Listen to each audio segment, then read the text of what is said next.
کمرے کا درجہ حرارت معتدل تھا۔ جانے اسے کیوں گرمی کا احساس ہوا اور اس نے اٹھ کر ایئر کنڈیشنر آن کر دیا۔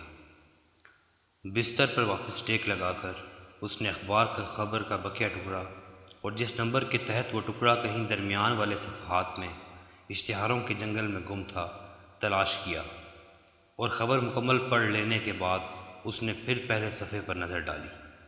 پہلا صفحہ، جس پر ایک آسمان پر پھیلا کسی موبائل کمپنی کا اشتہار اور اس کے پہلو میں اونتی ہیڈ لائن۔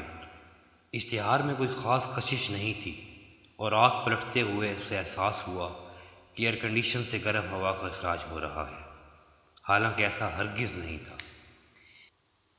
یہ وہم ہے میرا، اس نے اپنے آپ کو تسلی دی، لیکن وقت گزرنے کے ساتھ اسے احساس ہوا کہ کمرے میں حبس بتدریج بڑھ رہا ہے، اسے سانس لینے میں دقت ہو رہی ہے۔ اس نے ایئر کنڈیشن کا ریموٹ کنٹرول اٹھایا اور تھرموسٹیٹ کو 18 پر سیٹ کیا۔ پلنگ پر پاؤں لٹکائے اس نے تھوڑا انتظار کیا کہ کمرے کا درجہ حرارت معمول پر آئے تو انگریزی ناول کا مطالعہ شروع کروں۔ بستر جس پر وہ برسوں سے سونے کا عادی تھا اسے گرم محسوس ہوا۔ اس نے پھر خیال کو جھٹکا کہ فوم تو گرم ہوتا ہے۔ شیشے کے جگ میں اس نے ٹھنڈا پانی گلاس میں انڈیلا اور کٹاکٹ پی گیا۔ اس کے گلے میں کانٹے بھر گئے تھے اور کانٹوں کی چبھن کو اس نے ٹھنڈے پانی سے مارنے کی کوشش کی، لیکن یہ کوشش بھی رائیگاں گئی۔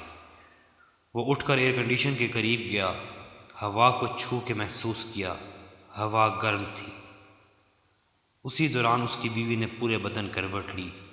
کچی نیند ٹوٹنے سے اس کی آنکھوں میں سرخ دورے اور خمار تھا۔ خیریت، آپ سوئے نہیں؟ کمرہ گرم نہیں ہے کیا؟ نہیں تو میں پاؤں پر کمبل ڈالے سو رہی ہوں، میرا دم گھٹ رہا ہے۔ آپ کو وہم کی بیماری ہے، لائٹ بند کیجیے اور سونے کی کوشش کریں۔ اس کی بیوی نے پوری نیند اوڑھ لی۔ وہ کمرے سے باہر نکل آیا۔ بالکنی میں کھڑے ہو کر اس نے آسمان پر آدھے چاند اور سامنے رات کی تاریکی میں آسیب زدہ فلیٹس کی کئی منزلہ عمارتوں پر ایک نظر ڈالی۔ فلیٹس اور فلیٹس میں بسنے والے خاندان، کسی کسی کمرے سے جھانکتی روشنی۔ قریباً ہر فلیٹ میں ایئر کنڈیشن چل رہا تھا اور اس مشینی شور نے حشرات الارض کا شور نگل لیا تھا۔ اس کے اپنے اندر بھی ایک شور برپا تھا۔ یہ فلیٹس میں چلتے ایئر کنڈیشن میرے اندر شور کو نگل کیوں نہیں جاتے؟ اگر میرے من میں شوکتے شور کو راہ نہ ملی تو یہ مجھے نگل کھائے گا۔ اس شور کا کیا بندوبست کیا جائے؟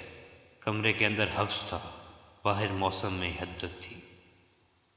درد، کرب، بے بسی، گھٹن، آنسو، رات کا سناٹا اور من میں گڑی یہ درد کی انی۔ کس کے ساتھ اپنا درد بانٹوں؟ نہیں نہیں، یہ میرا درد ہے، اسے عام نہیں کرنا، خود پینا اور جینا ہے۔ کیا بیوی کو جگا کر ساتھ شامل کر لوں؟ نہیں، چین کی نیند کیوں توڑوں بیچاری کی، سوتی رہے۔ اس نے اپنے وجود کو اپنے تانوا بازوؤں میں لیا اور فرش پر اکڑوں بیٹھ گیا۔ رات کے سناٹے میں ایئر کنڈیشنروں کا شور تھا۔ اپنے بازو اس نے اپنے ارد گرد اور مضبوطی سے لپیٹے، لیکن اپنے آپ کو سنبھال نہ پایا اور سارے بندھن ٹوٹ گئے۔ وہ رو دیا۔ صبح میں اسے بیٹی کا فون آیا تھا۔ بابا، جس فلیٹ میں ہم رہتے ہیں ایئر کنڈیشن نہیں ہے نا؟ مجھے بہت گرمی لگتی ہے۔